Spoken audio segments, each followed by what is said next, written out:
This is Creepy and Geeky, a part of the Morbidly Beautiful Podcast Network.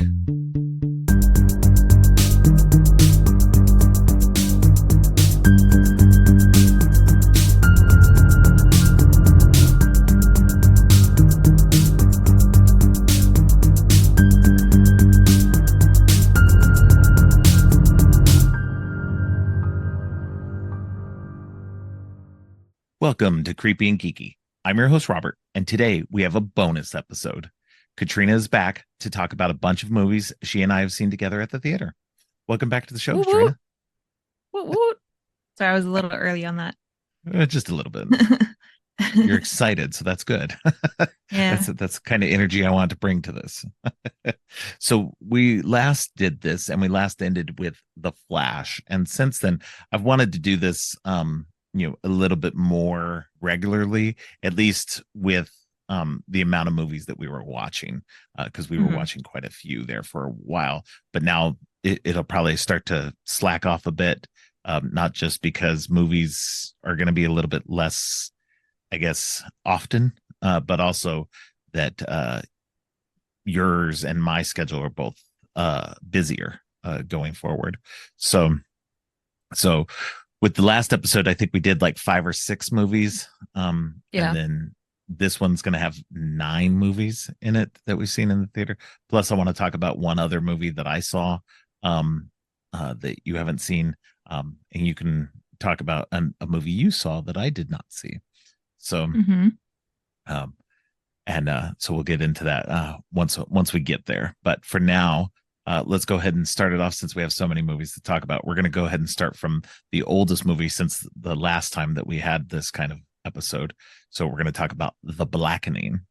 This is a black-led like cast, director and everything is a slasher horror comedy. And it was very good. I enjoyed it quite a bit. I thought it was really funny. It leans a lot into the tropes that black people face in movies like that, and so very it's very good in that way. It wasn't. It sometimes comes off as kind of spoofy, but they try to take it pretty seriously, actually, and so that's what I appreciated out of it. It wasn't like a straight on spoof, because I liked that it was a fairly good slasher film on top of everything else. So it had some spoofy moments, but it wasn't as bad as it could have been. What did you think? So I definitely liked it. I had seen another kind of similarly like black-led film that was a horror movie. I went and saw Fear by myself. Okay. And comparing the two, The Blackening definitely does a better job of creating a fun slasher. Fear was more of like a psychological horror, but even then it was kind of all over the place for me.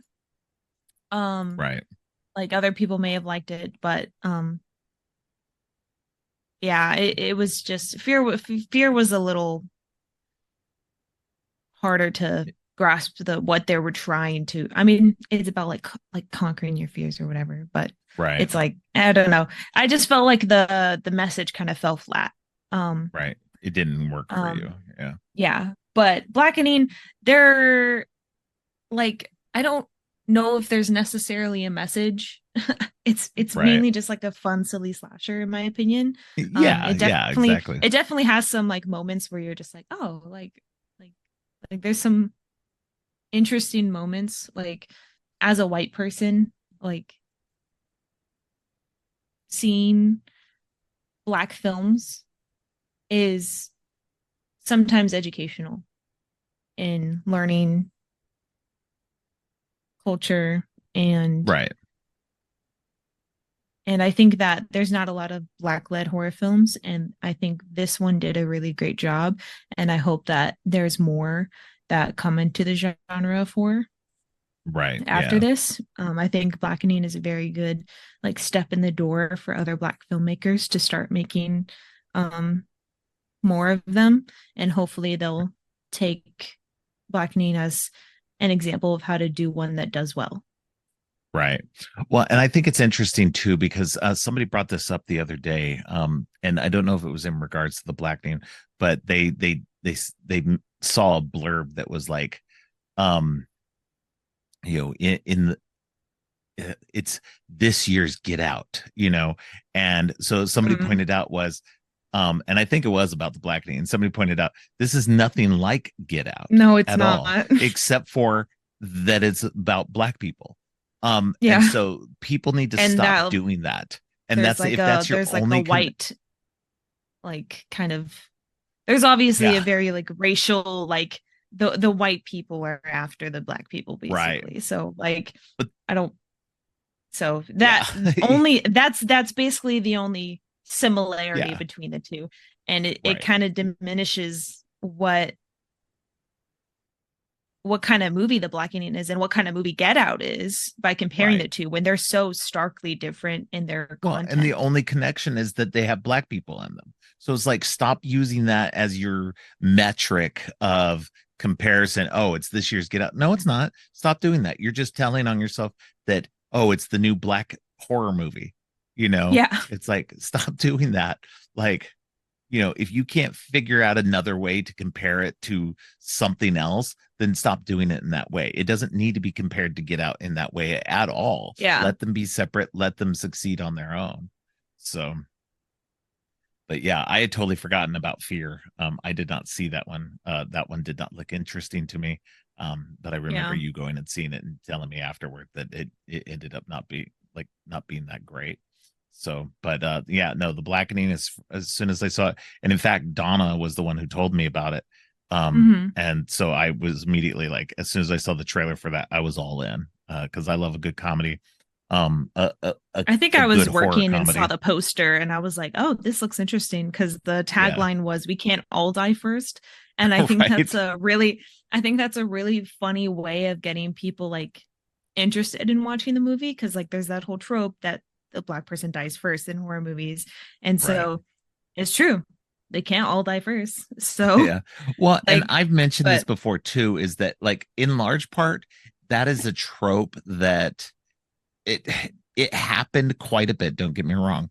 But when you go back through the horror like genre, um, mhm. like black people die, but they don't not always the first one. It became a joke more than anything. But it was always there was always a token black person in the group. And so yes, they died early on. They didn't survive. But Yeah. it's just one of those funny things that like over time we've now made it, oh, the black person dies first. It's like, well, they didn't quite die first. They did die. But they died and they did die early, sometimes first, so it's just a broad Yeah. generalization that I find funny now.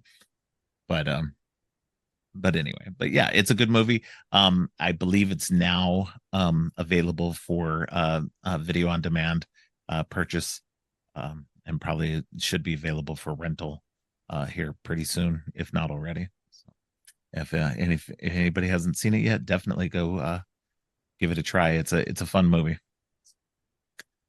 So our next one is No Hard Feelings. That is the new Jennifer Lawrence led raunchy comedy. Um, and that again, another one that I saw the trailer for. And I think maybe you told me about this one before I saw the trailer. I'm not positive, but I don't remember. yeah. But Katrina is a huge Jennifer Lawrence fan. She has loved her since the Hunger Games. Katrina is a huge Hunger Games fan. And Yeah, so I we were both super hyped for this one. mhm. So go ahead. Oh, yeah, I I like Jennifer Lawrence. I even did like a report on her like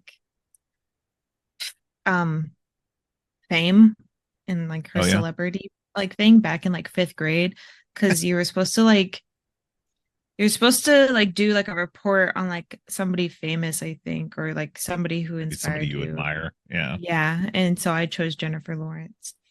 And I would like watch her interviews and like her interviews are almost always so unserious. Like after this movie came out, she went on the Hot Ones and there's a Yeah. new like reaction like video that people are using that is Jennifer Lawrence from the Hot Ones. And so her kind of comedic ability is just kind of like innate and like Yeah. I think it's hilarious that she even to this day is being kind of a meme just because of her interviews. So, and I love just like she may not be as real as she comes across in interviews because you never know. Celebrities are celebrities. They Right. could be putting on a kind of persona. But I always felt like Jennifer Lawrence was more real than some other celebrities at the time. And she was Right. more relatable. And so that's why I kind of connected with her. And so I was excited for when I heard this movie was coming out.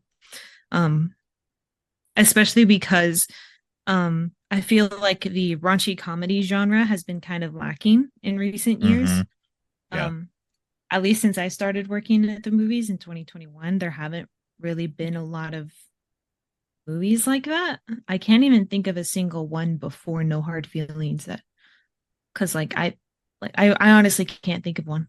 So Since you've been working at the theater. Yeah. yeah. Yeah. So Yeah. It's been quite a while. The um it may have been since the last time this director because I'm pretty sure now I gotta look it up. But I'm pretty sure this director was also the director of Good Boys, and which oh yeah, that was the one with Seth Rogen, wasn't it? He directed that. he didn't Is direct that it. the one about the kids? Yeah, the kids, yeah. Yeah. So he Oh is yeah, the one he made. 2019. So yeah, and that one's fun. It's not, I wouldn't say it's super funny, but it's got some really good fun moments. Good Boys does. Um, but it came out like the same year Booksmart came out, and Booksmart's not a Oh yeah. necessarily a raunchy comedy, but but there've been some here and there, but they've been kind of lacking Yeah, for it's a few nothing like years. This Is the End, Neighbors, Hangover, Grown Ups. Yeah, Like all of those movies I consider like yeah, that kind of genre. Maybe Grown Ups not so much, but yeah. it's still like Adam Sandler movies in general, like kind of covering most of that. Right. But yeah, you know, typically, I'm thinking American Pie movies, Sex Drive, Euro Trip, that kind of like, early 2000s, just really raunchy sex comedies, lots of nudity, lots of gross jokes, that kind of thing. And No Hard Feelings has a little bit of nudity. There's like really just one sequence of full frontal nudity, and it is Jennifer Lawrence, which was really like, when you think about it, like when we went into it, we didn't know how much nudity was going to be in it, and a typical sex comedy's got a few boobs here and there and everything, but this is just this Mhm. one sequence, and it was just like kind of It sudden, almost, too. yeah. It kind of felt like they kind of just like were like, "Hey, you want to do a naked scene?" She's like, Yeah, "Sure." And then they just kind of was like, "Okay, let's do this real quick and then get it over with." right. Like it And didn't it's feel a like it funny had sequence. much We're of a like place this in whole it. episode, we're not gonna spoil anything for any of these movies, by the way. I should have said that at the beginning. But uh but yeah, so this sequence is, it's still kind of in the beginning of the movie, not the beginning, maybe um the first half hour or so. Um Mhm. and it's but it's good. It's fun. There's the comedy's really funny. It's funny throughout. I had a good time with it. It's definitely one that I'm going to buy soon, as soon as it comes out on physical, on I guess it's just coming out on Blu-ray. But so once that comes out, then I'll be grabbing that, just because it was a fun movie. I had a lot of fun with it, and It was a little bit definitely. more heartfelt than I thought it would be. So Yeah, so that's the thing too. Like it's raunchy and it's funny, it's stupid, but it's also got a heartfelt, and that's what I like about a really good raunchy comedy has kind of some of that going on. There's usually some kind of good and maybe not in this kind of way maybe, but a good one will usually kind of have a good ending like that that's kind of heartfelt and stuff like that. So it worked really well. I really enjoyed this one. yeah, it was Uh, very good. So yeah. Anything else you want to say about this one before I move on? mm, I don't know. Okay. All right. So the next one, the next one is the new Wes Anderson movie, Asteroid City. And I believe Katrina, you said this was your first Wes Anderson movie, correct?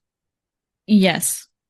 Okay. I So think what I've did you seen think? like I think I've seen like bits and pieces of like other of his movies like Fantastic Mr. Fox and maybe some scenes of like Grand Budapest Hotel. But Right.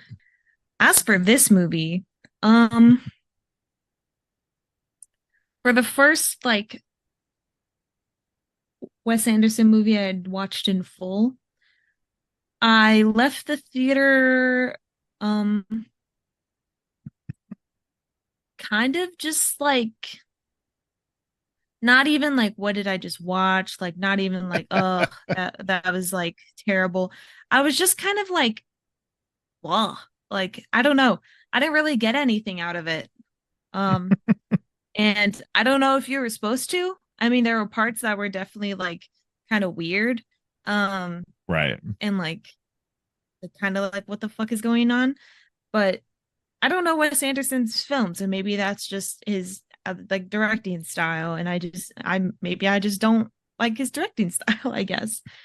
But I mean, his cinematography is pretty good with the like like evenness of his scenes and stuff. So I think that's Right. interesting.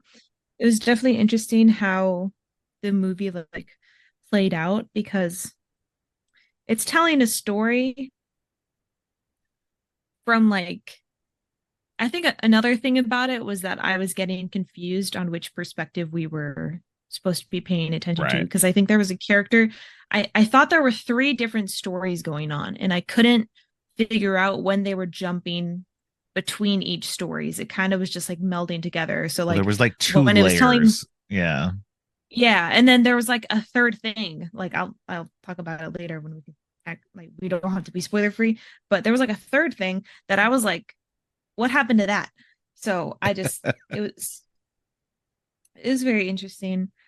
Yeah. Um, if you like Wes Anderson films, go watch it, I guess. But I if you haven't watched Wes Anderson films, I would say don't. Don't watch this one first. Maybe watch one that's less kind of like I don't know. I honestly don't know st- what else to say about it. yeah, start with like oh my gosh, what is it? Um oh my gosh, I'm completely blanking right now. Yeah, start with Rushmore. So that's one of his early ones. So it's like his second movie. But yeah, no, it's That one's still I'll got Jason Schwartzman in it, doesn't it? yeah, yeah. Yeah, it's the first one he did with Jason Schwartzman. Jason Okay. Schwartzman.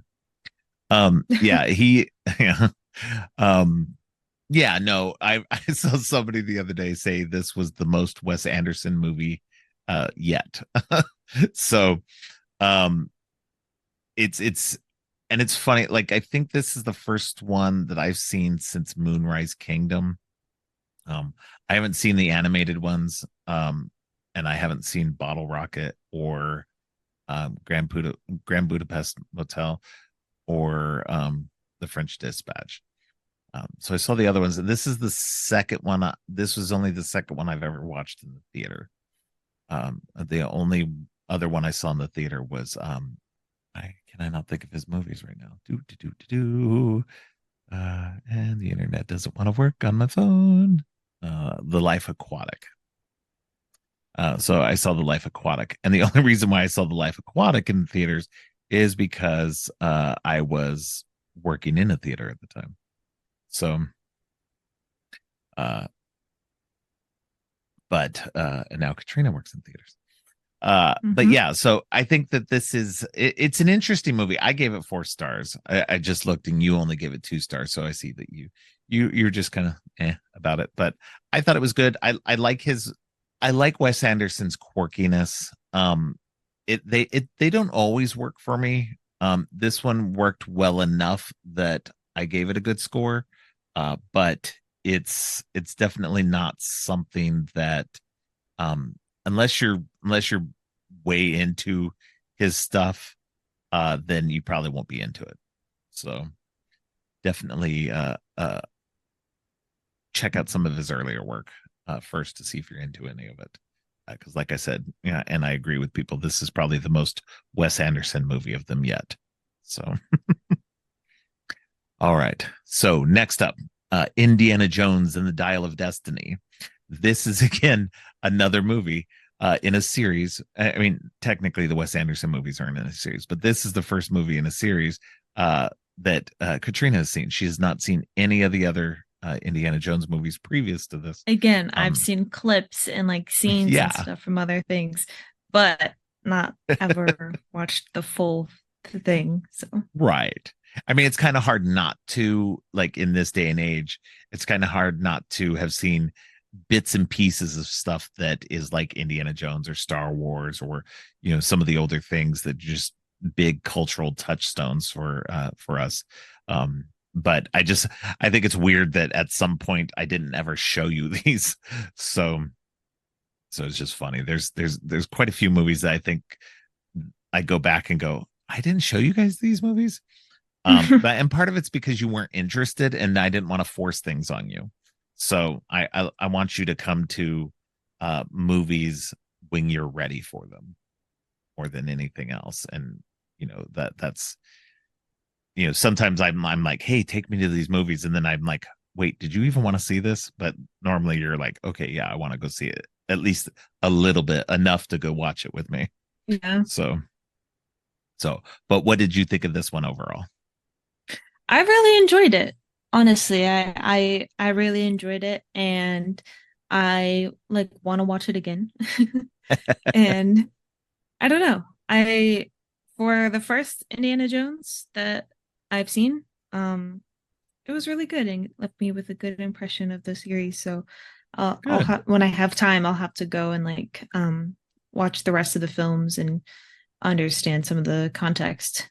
I'm Yeah. I'm aware, I think, oh yeah, never mind. I'll get to this when we talk about Mission Impossible.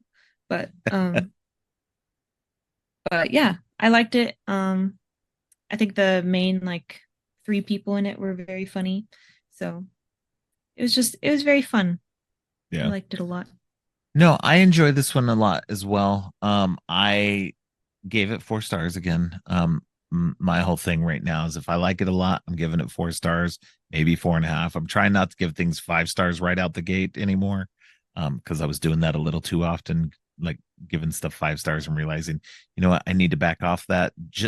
Not taking away from how good it is on the first watch, but I want to build up to that and be like, okay, because to me, a 5 star rating for myself is something that I love and that I will rewatch again and again and again. So, but looking at my official Indiana Jones ranking, I rank this one as number 3. So people can fight me on this, but my ranking is Last Crusade, Raiders of the Lost Ark, Dial of Destiny, Crystal Skull, and Temple of Doom. And I know some of you Temple of Doom lovers out there are going to hate that, but I don't really care for Temple of Doom. It's okay. I still gave it 3 stars, but to me, it's not as good as the other ones. So, and I had a lot of fun with Dial of Destiny. Also, I think that it very much keeps with the heart of the series as a whole. So, and hopefully Katrina will get a chance to watch the rest of these, and maybe we'll make an episode out of that also. All right. Well, next up is another raunchy comedy that came out this year, which is great. There were 2 this summer, and hopefully we'll get more because I think both of these did well enough to do that. Well, we are This getting one, more. There's bottoms coming out soon. oh right, yeah. Okay. So we'll have to make sure to go see that one. But this one is Joyride, the Asian led uh uh and female Asian female led, which is great. We're getting these raunchy comedies with female leads, and this one's got like a woman writer and director as well. And so we've got like just women taking charge and going into these male dominated areas and having a good time and making good movies out of it too. So that's exciting. So and Joyride to me was really funny. I enjoyed it a lot. It's one of those ones that I could definitely watch again. I'm definitely going to get it on video once it comes out. And yeah, it's just I can't say enough good things about it. What about you, Katrina? I really enjoyed it. This was one of the movies that I was kind of excited for. I was trying Right. not to expect too much, but I Right. really enjoyed it. And Stephanie Sue is definitely Oh my like God. rising star. Should have gotten the the win in the Academy, but you know it's all right. But I think that this movie was really good, and like I'm into K-pop, and there were some moments with like K-pop and like talking about online friends and things like that that like I really connected to. Right. And so that was I really enjoyed this movie, and despite it being a raunchy comedy and being like um hilarious and absurd, it was also very like emotional. And I Yeah. think I ended up like literally sobbing near the end. So it was a very good movie. So I suggest you watch it if you are at all interested. Definitely. Yeah. No, it's such a fun movie. Definitely. Uh, if you haven't watched it, I know it's now available to buy. I'm not sure about rent again, but it's now available on VOD through places like Vudu. So definitely go check it out. So our next one is Mission Impossible: Dead Reckoning Part 1. Again, another movie that Katrina has not seen any of the other previous installments of. Uh, and so Nope, I she haven't even seen clips of these other ones. So like for this one, I was going in totally blind. Like I know like the theme song, I think. I don't even remember it now, but I think I had heard it before. But I think that was right. about it. So that being said, what did you think of this one? I really liked it. I was honestly like really pleasantly surprised throughout the movie. Honestly, it might be like top five for me for the whole year. Oh wow. Um, Okay. and I really enjoyed it. I don't always enjoy action like when I did we ever release an episode talking about John Wick? Was that in the last No, bonus episode? I don't think so. I don't think we talked about it in the last episode. You can Okay. talk about it now though. Well, I don't particularly like enjoy um some action films like John Wick, and I know people are gonna hate me for that, but my problem with it is there's not enough of like uh a story. And I know there is a story, but it's kind of like it's a pretty flat storyline. And I don't enjoy that with movies. I like things to have like ups and downs and problems and then solutions, but then those solutions don't work, so they run into more problems. I like that kind of like I don't know, kind of wavy kind of storyline because that makes it a more enjoyable film. It keeps my attention longer. Um Right. And I like comedy in movies. I know John Wick has comedy, but it's not as much as was in Mission Impossible. And I gotta say, Pom Clementif, chef's kiss in this fucking movie. Holy shit. Like she was probably one of the best parts of this movie for me. Because even though she is a villain in this movie, the scenes that she's in are some of the best in the entire movie for me. Right. Um, and I really enjoyed it. And even going into this movie blind, I didn't feel left out, like out of the loop or anything like that. And going back to what I was going to say earlier when we were talking about Indiana Jones, um, somebody said that they watched Mission Impossible without having seen any of the other films. And when they watched Mission Impossible, they were like, wow, there's so much like lore and history, like what is going on? And so they watched all of the Mission Impossible movies and found out that this last movie has barely any connection to the other films. And that like most of the story Kind and of, like yeah. the villains and stuff, like they don't really connect back as much. Right. At Yeah. least like I think like the main villain doesn't connect back. It's like a kind of like a No, yeah. it's a it's a it's a new storyline for this film. Um And so I thought that was hilarious because I was also in the same thing. I was like, wow, there's this large thing. And so I think during the movie, I asked my dad, I was like, who's that? And he was like, I don't fucking know. Yeah, Like, because the villain in this, they show like, so they like, not to get too spoilery or anything like that, but they make it, they show this villain, this past history between the villain and Tom Cruise's character Ethan Hunt. And so they show this past history between them. And so Katrina's like, did that happen in an earlier movie? And I was like, no, this is like all new. They added this just for this. And so yeah, so it's it seems like it's like past scenes from a past movie, and they did it really well. So the only like real like big thing like from the past is Henry Czerny's character, Kittredge, who was in the first movie. So and then he's in this one. So and it's his return to the franchise as well. So but yeah, no, I agree. Palm Clementif, great addition to the franchise, great villain.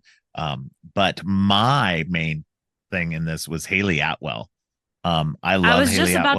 I was just about to say, like, okay, you continue. I'll talk. Okay. All right. But yeah, no, Haley Atwell, like I love her in the MCU as Peggy Carter. She's been so good in that. But at the same time, she I felt like she had more to do in just this one Mission Impossible movie than she had to do in most of what she did in the MCU. So I was really excited to see this, and it looks like she's going to be continuing at least into the next movie. So, that one little spoiler, it's not a big spoiler, but yeah, but I'm so excited to see her joining the crew. So that for me is really exciting. Well, so what were you going to say? I was gonna say I didn't remember her name, so that's why I didn't mention her.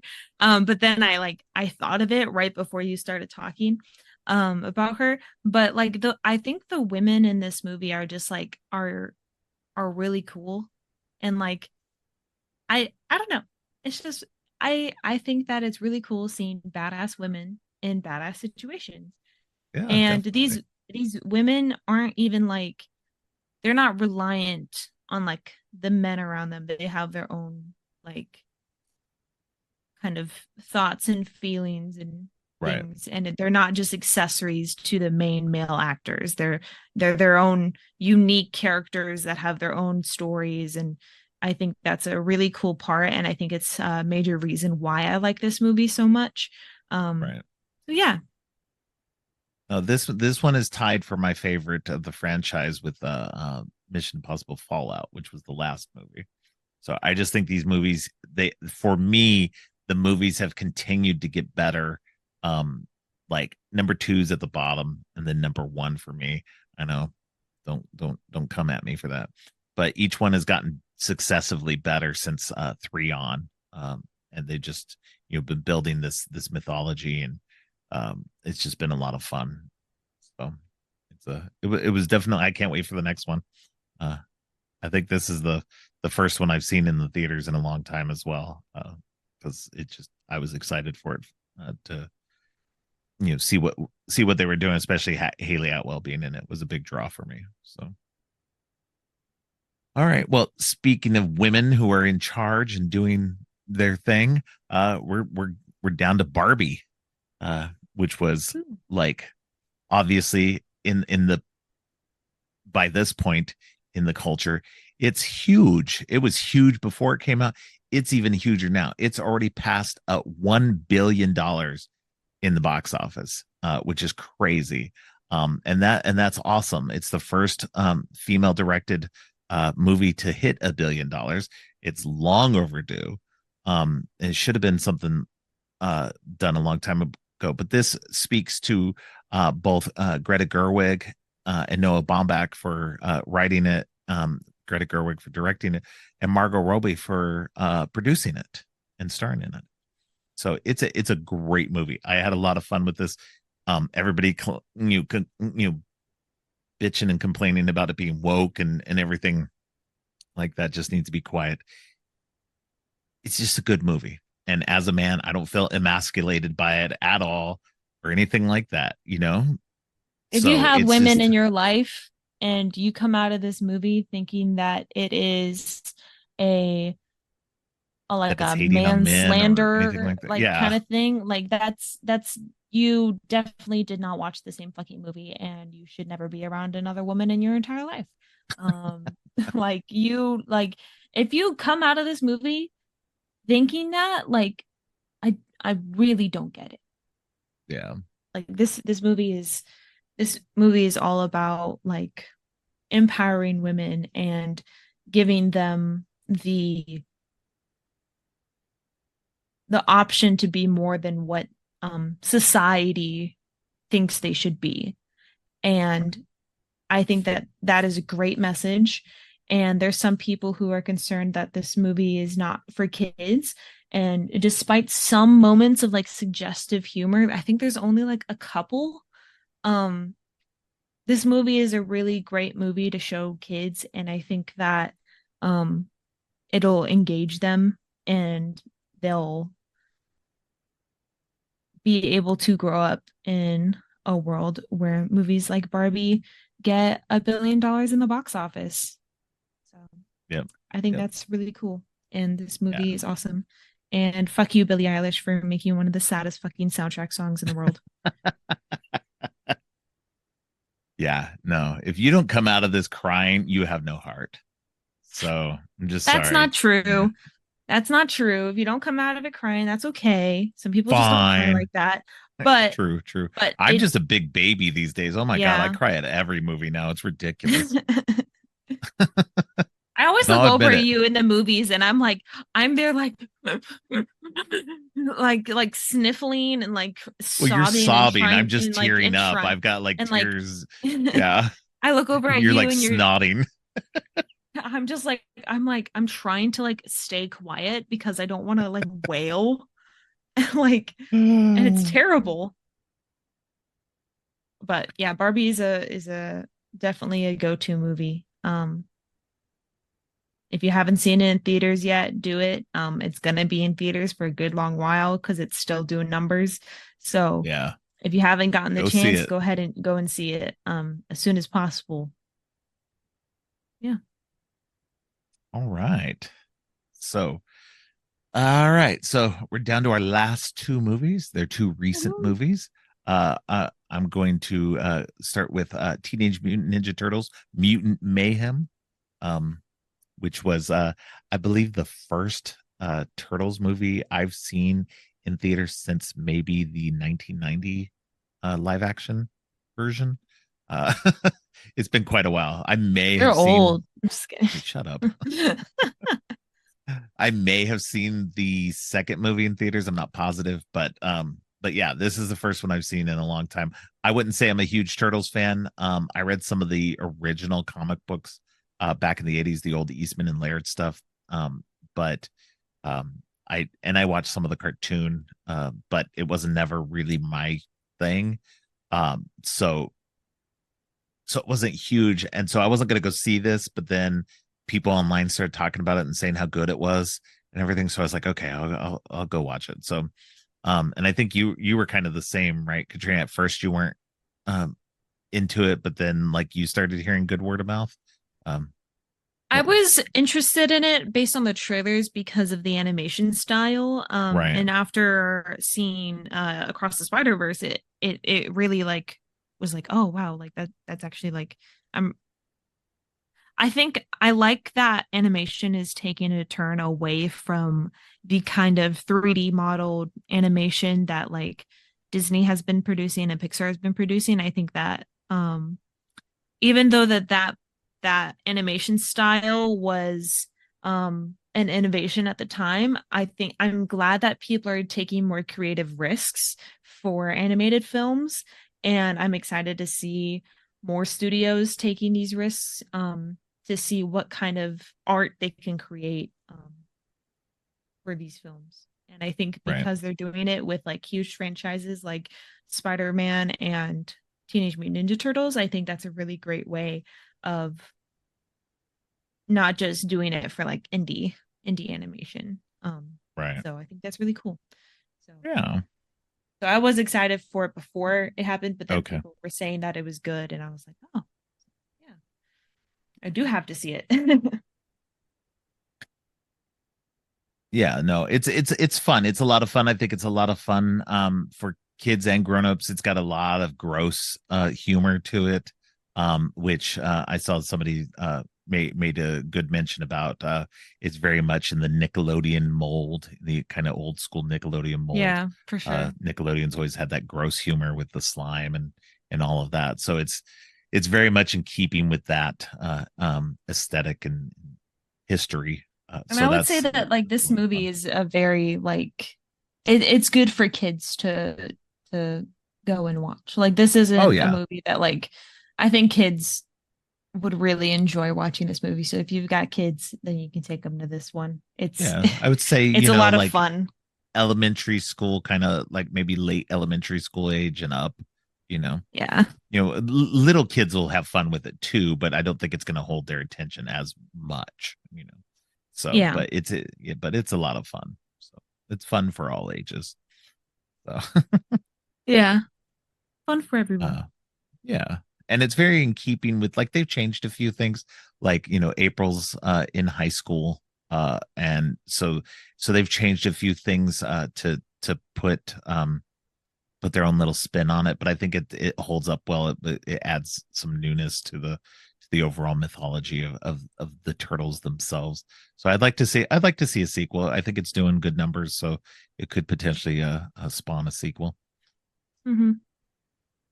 All right, and so our last movie at the theaters that we've both seen together is Talk to Me, which is the brand new horror movie, Australian horror movie that everybody's been raving about. And so I was real reluctant to go see this because typically, if something's getting rave reviews, um, and it's something that I wasn't super like. There's some that'll get rave reviews, and I'm already been on the hype train from the first trailer on. And this one was just kind of like soft on at first. I was just like, okay, I mean, it looks interesting, but it doesn't look that interesting. Um, and so I was just gonna wait for it to come out of a video. And uh, but I started hearing all the people raving about it, and I was like, okay, well, let me go check it out. Hopefully it won't be something because typically if something gets rave reviews, it's a 50-50 whether it's gonna work for me or not. Barbarian worked for me. Malignant doesn't work as well for me. So, it's kind of I'm kind of and I'm one of those people that like super hyped movies doesn't always work. So, I mean, I just over explained that, but Yeah, Talk it's to Me okay. really, really, really works, and it's really, really good. So I think that it's this great meditation on grief, and what and kind of the bad decisions that you make based on that. So it's a and A24 just announced the other day that they are coming out with a replica of the hand that you can Oh, buy. cool. Yeah. Pretty dope. So I'm thinking Katrina might buy something. No. No, you don't I want one of don't those in your room. I don't want that shit anywhere near where I sleep. Yeah, I don't want one of those in the house either. So I'm good. But yeah, no, I really enjoyed this one. I thought it was really well done. It's really scary in parts. Katrina and I were cringing, like together, just like oh my god. And we saw it with a packed crowd. Like Yeah. the theater was super packed. And it was crazy. And it got good audience reactions, and we saw it at least a week after it had already opened. Mm-hmm. So, and it was like, I'm pretty sure it was a weeknight too, and so it was Yeah. super packed on a weeknight, and it wasn't late or anything, but it was crazy to see it so busy in there, and everybody was having a great reaction to it. So it's definitely a movie that plays the crowds. What did you think? I really liked it. Like based on what people were saying, they were um, like it's the scariest movie they've ever seen. Like they had to sleep with the lights on at the end, like after they watched it when they got home that night. And like I went home and slept like a baby. Like Right. it was scary and it was like kind of it made you cringe at some moments, thinking about it. But it wasn't like it wasn't as like scary as people were saying. Like I don't know if maybe just like my scare like level is higher than other people's, but I don't know. Right. But I really did enjoy it and I I'm excited for the sequel to come out. Yeah, yeah. They've announced that there's a sequel coming. So if you didn't know that, there is one coming. And apparently they're doing some kind of short prequel stuff too. So I don't know where the status on that is at this moment, but hopefully we find out soon so we can um, see Oh, what's you're up. right. It was a prequel, sorry. Well, no, they have no, no, no, no. So they had announced the prequel stuff, like a short prequel thing, but then A24 also announced that they're doing a Talk to Me too. So Oh, okay. like it's a separate thing from the prequel Okay. stuff. So, Interesting. but yeah, so lots to come. So I have a movie, and Katrina might have a movie that she might want to talk about that she saw in the theaters. My movie isn't from the theaters; it's from Netflix. But Katrina, do you want to talk about Oppenheimer? Sure. So I saw Oppenheimer with a friend, and it was a very long movie. Um, but I really enjoyed it. I wish I had seen it in IMAX just for that experience. Right. I only saw it in digital. I didn't, and like some other places are showing it on like film reel, like 70 millimeter film reel. Um, and if you're into that, go watch it that way. There's not a lot of places that are doing it. But if you're interested in doing that, then you might want to make a trip and do that. But it was a good movie. I learned a lot from it. The acting was good. I don't know. It was a decent movie. Not something that I'll probably watch again just because of its length. But if you're interested in seeing a theatrical um telling of the build up to the creation of the atomic bomb that the US dropped on Hiroshima and Nagasaki, then go ahead. It's a pretty interesting kind of like it makes you have like some philosophical thoughts. It kind of makes you like after you leave the movie, you're kind of like, whoa, like so makes you think. That's It's cool. a good Yeah, movie. yeah. I want to see it, but timing wise, because it's so long, and I just started a new job a little over a month ago, like right around the time it was coming out, that I just wasn't going to make it work with my schedule at the time. And by this point, I'm just like, I'll just watch it when it comes to video, like when it comes out on streaming somewhere. But yeah, it looks interesting, and I know that a lot of people have been enjoying it, especially in combination with Barbie. It's Mhm. two sides of a different coin, but I just thought it was interesting that they came out and both did well. So it's good to see movies doing well. Barbenheimer. It's definitely Barbenheimer, true. yeah. So the last movie that I want to talk about is a Netflix original called They Cloned Tyrone, which is a movie with John Boyega, Teona Paris, and Jamie Foxx. It's like this, conspiracy theory, sci-fi horror thing. It's kind of hard to explain, But there's just a mystery going on. They say the filmmaker said it was influenced in part by They Live, which is a huge favorite of mine. But it's definitely it's fun, it's funny.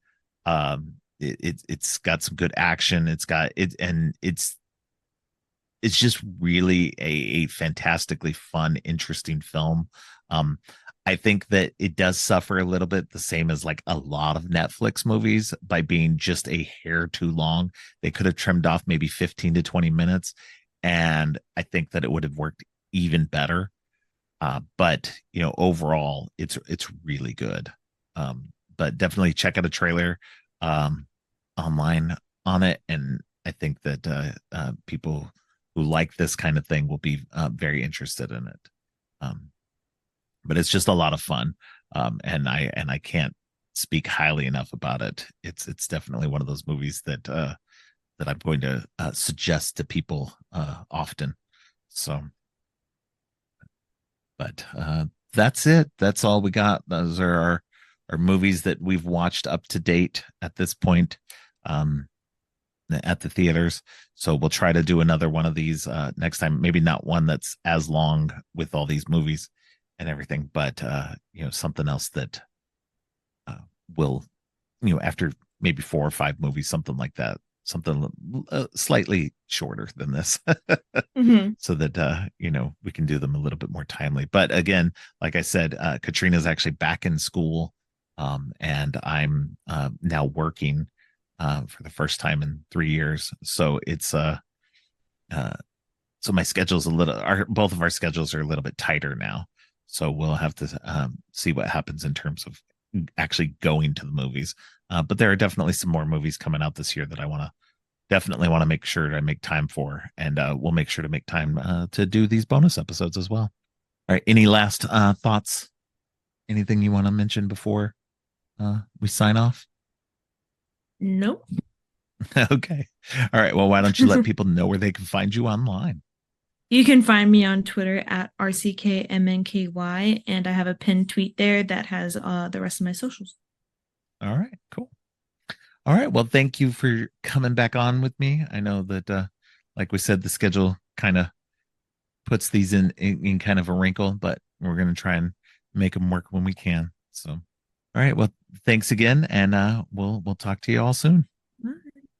Thanks for checking out this bonus episode with Katrina and I. And don't forget to come back on Friday for the first episode of the MCU Phase 2, Iron Man 3 with Mix Bell Morgan. And on Monday, Dev Elson joins me for part 3 in my horror movie 2-parter series with I Know What You Did Last Summer and I Still Know What You Did Last Summer. Thanks for listening. Creepy and Geeky is a part of the Morbidly Beautiful Podcast Network. Please check out morbidlybeautiful.com/podcasts for more great shows. If you like what you've heard, please consider giving the show 5 stars and a review on Apple Podcasts and Spotify. Also, please share the podcast on social media to help spread the word. Make sure to subscribe on your favorite podcast app or at creepyandgeeky.com. Music for the podcast is Gratitude, composed by Jerry Smith. You can follow the podcast on social media at Creepy and Geeky on both Twitter and Instagram. If you'd like to follow me, I'm Geek Thulu on Twitter and Blue Sky, and geek.thulu on Instagram. You can support the podcast by ordering teas and more on TeePublic or by donating to the coffee page. All of the links are in the show notes. Finally, don't forget, stay creepy.